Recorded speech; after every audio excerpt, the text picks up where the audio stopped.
ఆదియందు దేవుడు భూమ్యాకాశములను సృజించెను. భూమి నిరాకారముగాను శూన్యముగాను ఉండెను. చీకటి అగాధ జలము పైన కమ్మియుండెను. దేవుని ఆత్మ జలములపైన అల్లాడుచుండెను. దేవుడు వెలుగు కమ్మని పలుకగా వెలుగు కలిగెను. వెలుగు మంచిదైనట్టు దేవుడు చూచెను. దేవుడు వెలుగును చీకటిని వేరుపరచెను. దేవుడు వెలుగునకు పగలనియు చీకటికి రాత్రి అనియు పేరు పెట్టెను.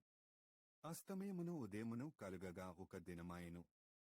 మరియు దేవుడు జలముల మధ్య నొక విశాలము కలిగి ఆ జలములను ఈ జలములను వేరుపరచును గాకని పలికెను. దేవుడు ఆ విశాలము చేసి విశాలము క్రింది జలములను విశాలము మీది జలములను వేరుపరపగా ఆ ప్రకారమాయెను. దేవుడు ఆ విశాలమునకు ఆకాశమని పేరు పెట్టెను. అస్తమయమును ఉదయమును కలుగగా రెండవ దినమాయెను. దేవుడాకాశము క్రిందనున్న జలములొకచోటనే కూర్చబడి ఆరిన నేల కనబడును గాకని పలుకగా ఆ ప్రకారమాయెను. దేవుడు ఆరిన నేలకు భూమి అని పేరు పెట్టెను. జలరాశికి ఆయన సముద్రములని పేరు పెట్టెను. అది మంచిదని దేవుడు చూచెను. దేవుడు గడ్డిని విత్తనములిచ్చు చెట్లను భూమిమీద తమ తమ జాతి ప్రకారము తమలో విత్తనములుగల ఫలమిచ్చు ఫలవృక్షములను భూమి మొలిపించుగాకని పలుకగా ఆ ప్రకారమాయెను.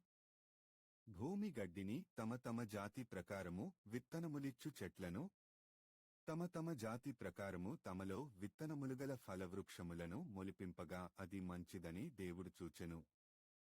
అస్తమయమును ఉదయమును కలుగగా మూడవ దినమాయెను. దేవుడు పగటిని రాత్రిని వేర్పరచినట్లు ఆకాశ విశాలమందు జ్యోతులు కలుగును గాకనియు అవి సూచనలను కాలములను దిన సంవత్సరములను సూచించుటకై యుండుగాకనియు భూమిమీద వెలుగిచ్చుటకు అవి ఆకాశ విశాలమందు జ్యోతులై యుండుగాకనియు పలికెను. ఆ ప్రకారమాయెను. దేవుడు ఆ రెండు గొప్ప జ్యోతులను అనగా పగటిని ఏలుటకు పెద్ద జ్యోతిని రాత్రిని ఏలుటకు చిన్న జ్యోతిని నక్షత్రములను చేసెను. భూమిమీద వెలుగిచ్చుటకును పగటిని రాత్రిని ఏలుటకును వెలుగును చీకటిని వేరుపరచుటకును దేవుడు ఆకాశ విశాలమందు వాటినుంచెను. అది మంచిదని దేవుడు చూచెను. అస్తమయమును ఉదయమును కలుగగా నాలుగవ దినమాయెను.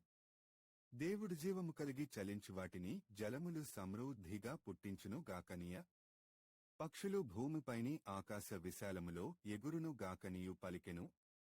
దేవుడు జలములలో వాటి వాటి జాతి ప్రకారము జలములు సమృద్ధిగా పుట్టించిన మహామత్స్యములను జీవము కలిగి చలించు వాటినన్నిటినీ దాని దాని జాతి ప్రకారము రెక్కలుగల ప్రతి పక్షిని సృజించెను.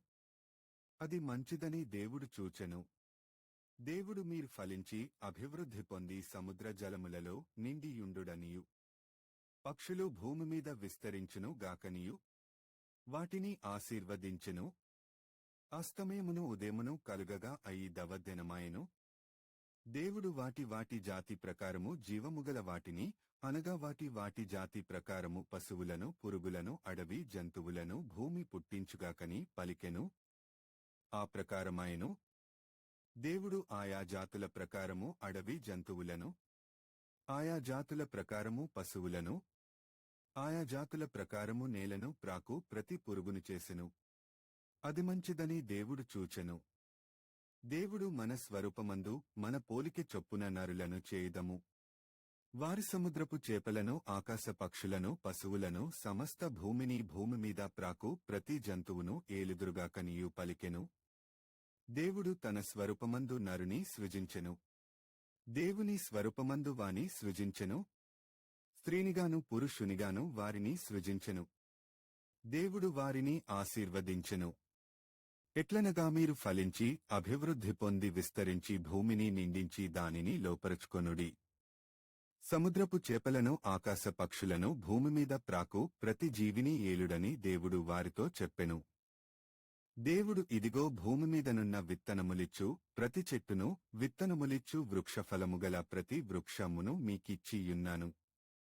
అవి మీకాహారమగును.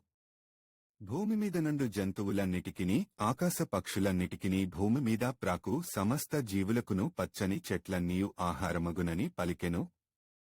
ఆ ప్రకారమాయెను. దేవుడు తాను చేసినది యావత్తును చూచినప్పుడు అది చాలా మంచిదిగా నుండెను. అస్తమయమును ఉదయమును కలుగగా 6వ దినమాయెను. ఆదికాండము 1వ అధ్యాయం. ఆకాశమును భూమియు వాటిలోనున్న సమస్త సమూహమును సంపూర్తి చేయబడెను. దేవుడు తాను చేసిన తన పని 7వ దినములోగా సంపూర్తి చేసి, తాను చేసిన తన పని అంతటి నుండి 7వ దినమున విశ్రమించెను. కాబట్టి దేవుడు ఆ 7వ దినమును ఆశీర్వదించి పరిశుద్ధపరచెను. ఏలైనగా దానిలో దేవుడు తాను చేసినట్టియు సృజించినట్టియు తన పని అంతటి నుండి విశ్రమించెను.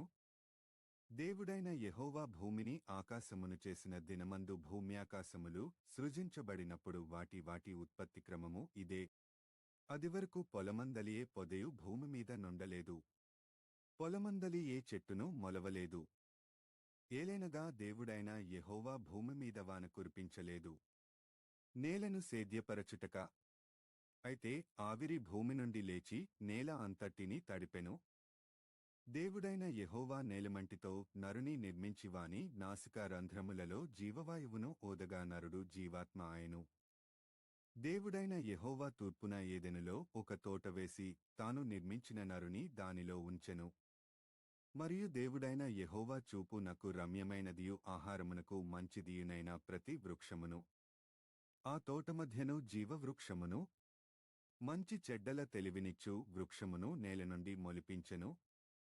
మరియు ఆ తోటను తడుపుటకు ఏదెనులో నుండి ఒక నది బయలుదేరి అక్కడ నుండి చీలిపోయి 4 శాఖలయెను. మొదటిదాని పేరు పీషోను. అది హవీలా దేశమంతటి చుట్టూ పారుచున్నది. అక్కడ బంగారమున్నది. ఆ దేశపు బంగారము శ్రేష్టమైనది. అక్కడ బోడమును గోమేధికములును దొరుకును. రెండవ నది పేరు గీహోను. అది కూషు దేశమంతటి చుట్టూ పారుచున్నది. మూడవ నది పేరు హిద్దెకెలు. అది అష్షూరు తూర్పు వైపున పారుచున్నది. నాలుగవ నది యూఫ్రటీసు. మరియు దేవుడైన యెహోవా నరుని తీసుకొని ఏదెను తోటను సేద్యపరచుటకును దాని కాచుటకును దానిలో ఉంచెను. మరియు దేవుడైన యెహోవా ఈ తోటలోనున్న ప్రతి వృక్ష ఫలములను నీవు నిరభ్యంతరముగా తినవచ్చును. అయితే మంచి చెడ్డల తెలివినిచ్చు వృక్ష ఫలములను తినకూడదు. నీవు వాటిని తిను దినమున నిశ్చయముగా చచ్చెదవని నరుని కాజ్ఞాపించెను. మరియు దేవుడైన యెహోవా నరుడు ఒంటరిగా నుండుట మంచిది కాదు. వానికి సాటియైన సహాయమును వానికొరకు చేయుదుననుకొనెను. దేవుడైన యెహోవా ప్రతి భూజంతువును ప్రతి ఆకాశపక్షిని నేల నుండి నిర్మించి, ఆదాము వాటికి ఏ పేరు పెట్టునో చూచుటకు అతని యొద్దకు వాటిని రప్పించెను. జీవముగల ప్రతిదానికి ఆదాము ఏ పేరు పెట్టెనో ఆ పేరు దానికి కలిగెను. అప్పుడు ఆదాము సమస్త పశువులకును ఆకాశ పక్షులకును సమస్త భూజంతువులకును పేరులు పెట్టెను. అయినను ఆదామునకు సాటియైన సహాయము అతనికి లేకపోయెను. అప్పుడు దేవుడైన యెహోవా ఆదామునకు గాఢనిద్ర కలుగజేసి అతడు నిద్రించినప్పుడు అతని ప్రక్కటముకలలో ఒకదానిని తీసి ఆ చోటును మాంసముతో పూడ్చివేసెను. తరువాత దేవుడైన యెహోవా తాను ఆదాము నుండి తీసిన ప్రక్కటెముకను స్త్రీనిగా నిర్మించి ఆమెను ఆదాము నొద్దకు తీసుకొని వచ్చెను. అప్పుడు ఆదాము ఇట్లనెను, నా ఎముకలలో ఒక ఎముక నా మాంసములో మాంసము, ఇది నరునిలో నుండి తీయబడెను గనుక నారి అనబడును. కాబట్టి పురుషుడు తన తండ్రిని తన తల్లిని విడిచి తన భార్యను హత్తుకొనును, వారు ఏక శరీరమయుందురు. కాబట్టి పురుషుడు తన తండ్రిని తన తల్లిని విడిచి తన భార్యను హత్తుకొనును, వారు ఏక శరీరమయుందురు. అప్పుడు ఆదామును అతని భార్యయు వారిద్దరూ దిగంబరులుగా నుండిరి. అయితే వారు సిగ్గు ఎరుగకయుండిరి. ఆదికాండము 2వ అధ్యాయము. దేవుడైన యెహోవా చేసిన సమస్త భూజంతువులలో సర్పము యుక్తిగలదై యుండెను. అది ఆ స్త్రీతో, ఇది నిజమా? ఈ తోట చెట్లలో దేని ఫలములనైనను మీరు తినకూడదని దేవుడు చెప్పెనా అని అడిగెను. అందుకు స్త్రీ, తోట చెట్ల ఫలములను మేము తినవచ్చును. అయితే తోట మధ్య ఉన్న చెట్టు ఫలములను గూర్చి దేవుడు మీరు చావుకుండునట్లు వాటిని తినకూడదనియు వాటిని ముట్టకూడదని చెప్పెనని సర్పముతో అనెను. అందుకు సర్పము, మీరు చావనే చావరు. ఏలైనగా మీరు వాటిని తిను దినమున మీ కన్నులు తెరవబడుననియు మీరు మంచి చెడ్డలను ఎరిగిన వారై దేవతలవలె ఉందురనియు దేవునికి తెలియనని స్త్రీతో చెప్పగా స్త్రీ ఆ వృక్షము ఆహారమునకు మంచిదియు కన్నులకు అందమైనదియు వివేకమిచ్చు రమ్యమైనదియునై యుండుట చూచినప్పుడు ఆమె దాని ఫలములలో కొన్ని తీసుకొని తిని తనతోపాటు తన భర్తకును ఇచ్చెను. అతడు కూడా తినెను. అప్పుడు వారిద్దరి కన్నులు తెరవబడెను. వారు తాము దిగంబరులమని తెలుసుకొని అంజూరపు ఆకులు కుట్టి తమకు కచ్చడములను చేసుకొనిరి. చల్లపుటను ఆదామును అతని భార్యే తోటలో సంచరించుచున్న దేవుడైన యెహోవా స్వరమును విని దేవుడైన యెహోవా ఎదుటికి రాకుండా తోట చెట్ల మధ్యను దాగుకొనగా దేవుడైన యెహోవా ఆదామును పిలిచి నీవు ఎక్కడ ఉన్నావనెను. అందుకతడు నేను తోటలో నీ స్వరము వినినప్పుడు దిగంబరినిగా నుంటిని గనుక భయపడి దాగుకొంటిననెను. అందుకాయన నీవు దిగంబరివని నీకు తెలిపినవాడెవడు? నీవు తినకూడదని నేను నీకాజ్ఞాపించిన వృక్షఫలములు తింటివా అని అడిగెను. అందుకు ఆదాము నాతో నుండుటకు నీవు నాకిచ్చిన ఈ స్త్రీయే ఆ వృక్షఫలములు కొన్ని నాకియ్యగా నేను తింటిననెను. అప్పుడు దేవుడైన యెహోవా స్త్రీతో నీవు చేసినది ఏమిటని అడుగగా స్త్రీ సర్పము నన్ను మోసపుచ్చి నందున తింటిననెను. అందుకు దేవుడైన యెహోవా సర్పముతో నీవు దీని చేసినందున పశువులన్నిటిలోనూ భోజంతువులన్నిటిలోనూ నీవు శపించబడిన దానివై నీ కడుపుతో ప్రాకుచు నీవు బ్రతుకు దినములన్నీ మరియు నీకును స్త్రీకిని నీ సంతానమునకును ఆమె సంతానమునకును వైరము కలుగజేసెదను. అది నిన్ను తలమీద కొట్టును, నీవు దానిని మడిమె మీద కొట్టుదువని చెప్పెను. ఆయన స్త్రీతో నీ ప్రయాసమును నీ గర్భవేదనను నేను మిక్కిలి హెచ్చించెదను. వేదనతో పిల్లలను కందువు. నీ భర్త ఎడల నీకు వాంఛ కలుగును. అతడు నిన్ను ఏలునని చెప్పెను. ఆయన ఆదాముతో నీవు నీ భార్య మాట వినితినవద్దని నేను నీకాజ్ఞాపించిన వృక్షఫలములు తింటివి గనుక నీ నిమిత్తము నేల శపింపబడియున్నది. ప్రయాసముతోనే నీవు బ్రతుకు దినములన్నీ దాని పంట తిందువు. అది ముండ్ల తుప్పలను గచ్చపొదలను నీకు మొలిపించును, పొలములోని పంట తిందువు. నీవు నేలకు తిరిగి చేరువరకు నీ ముఖపు చెమట కార్చి ఆహారము తిందువు. ఏలయనగా నేల నుండి నీవు తీయబడితివి. నీవు మన్నే గనుక తిరిగి మన్నైపోదువని చెప్పెను. ఆదాము తన భార్యకు హవ్వ అని పేరు పెట్టెను. ఏలైనగా ఆమె జీవముగల ప్రతివానికిని తల్లి. దేవుడైన యెహోవా ఆదామునకును అతని భార్యకును చర్మపు చొక్కాయలను చేయించి వారికి తొడిగించెను. అప్పుడు దేవుడైన యెహోవా ఇదిగో మంచి చెడ్డలను ఎరుగునట్లు ఆదాము మనలో ఒకనివంటివాడాయెను. కాబట్టి అతడు ఒకవేళ తన చెయ్యి చాచి జీవవృక్ష ఫలమును కూడా తీసుకొని తిని నిరంతం దేవుడైన యెహోవా అతడు ఏ నేల నుండి తీయబడెనో దాని సేద్యపరచుటకు ఏదెను తోటలో నుండి అతని పంపివేసెను. అప్పుడాయన ఆదామును వెళ్లగొట్టి ఏదెను తోటకు తూర్పు దిక్కున కెరూబులను జీవవృక్షమునకు పోవు మార్గమును కాచుటకు ఇటు అటు తిరుగుచున్న ఖడ్గజ్వాలను నిలువబెట్టెను. ఆదికాండము 3వ అధ్యాయము. ఆదాము తన భార్యైన హవ్వను కూడినప్పుడు ఆమె గర్భవతియే కయీనును కని యెహోవా దయవలన నేనొక మనుష్యుని సంపాదించుకున్నాననెను. తరువాత ఆమె అతని తమ్ముడగు హేబెలును కనెను. హేబెలు గొర్రెల కాపరి, కయీను భూమిని సేద్యపరచువాడు. కొంతకాలమైన తరువాత కయీను పొలము పంటలో కొంత యెహోవాకు అర్పణగా తెచ్చెను. హేబెలు కూడా తన మందలో తొలిచూలున పుట్టిన వాటిలో క్రొవ్విన వాటిని కొన్ని తెచ్చెను. యెహోవా హేబెలును అతని యర్పణను లక్ష్యపెట్టెను. కయీనును అతని యర్పణను ఆయన లక్ష్యపెట్టలేదు. కాబట్టి కయీనుకు మిక్కిలి కోపము వచ్చి అతడు తన ముఖము చిన్నబుచ్చుకొనగా యెహోవా కయీనుతో నీకు కోపమేల? ముఖము చిన్నబుచ్చుకొని యున్నావేమి? నీవు సత్క్రియ చేసిన ఎడల తలనెత్తుకొనవా? సత్క్రియ చేయనేడల వాకిట పాపము పొంచియుండును. నీ ఎడల దానికి వాంఛ కలుగును, నీవు దానిని ఏలుదువనెను. కయీను తన తమ్ముడైన హేబెలుతో మాటలాడెను. వారు పొలములో ఉన్నప్పుడు కయీను తన తమ్ముడైన హేబెలు మీద పడి అతనిని చంపెను. యెహోవా నీ తమ్ముడైన హేబెలు ఎక్కడున్నాడని కయీను నడుగగా అతడునే నెరుగను. నా తమ్మునికి నేను కావలివాడనా అనెను. అప్పుడాయన నీవు చేసిన పని ఏమిటి? నీ తమ్ముని రక్తము యొక్క స్వరము నేలలో నుండి నాకు మొరపెట్టుచున్నది.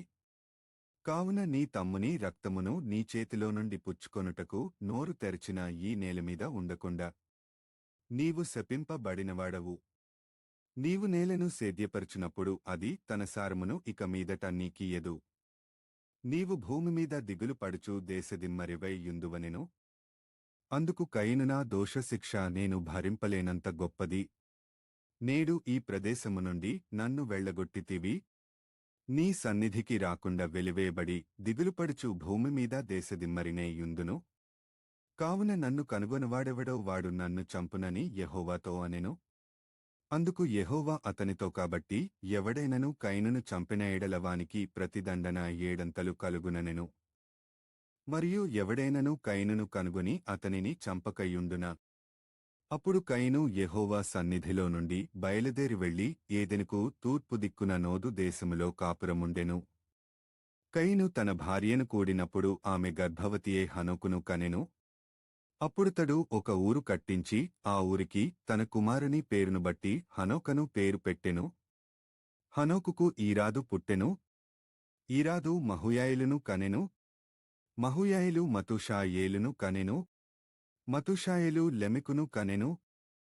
లెమెకు ఇద్దరు స్త్రీలను పెండ్లి చేసుకొనెను. వారిలో ఒకదాని పేరు ఆదా, రెండవదాని పేరు సిల్లా.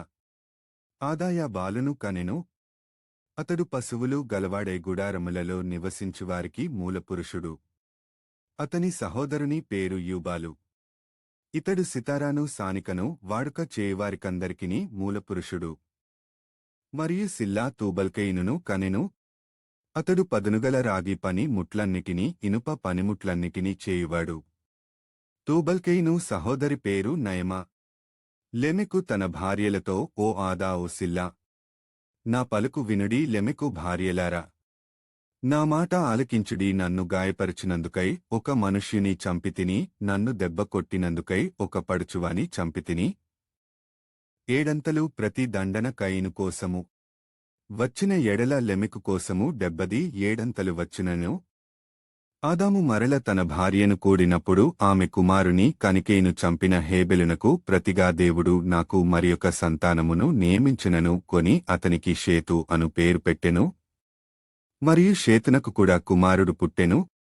అతనికి ఎనోషను పేరు పెట్టెను. అప్పుడు యెహోవా నామమున ప్రార్థన చేయుట ఆరంభమైనది. ఆదికాండము 4వ అధ్యాయము.